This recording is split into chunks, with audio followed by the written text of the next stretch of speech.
ఈ వాక్యాన్ని వీక్షిస్తున్న సహోదరి సహోదరులందరికీ క్రీస్తు పేరట వందనములు.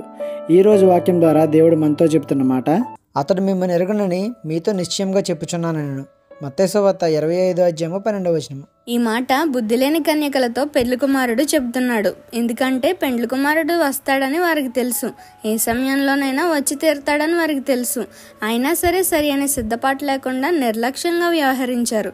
పెళ్లి కుమారుడిని చూసే అవకాశం, కలిసే అవకాశం కోల్పోయారు. కోల్పోవడమే కాకుండా మీరెవరో నాకు తెలియదు అని అనిపించుకున్నారు.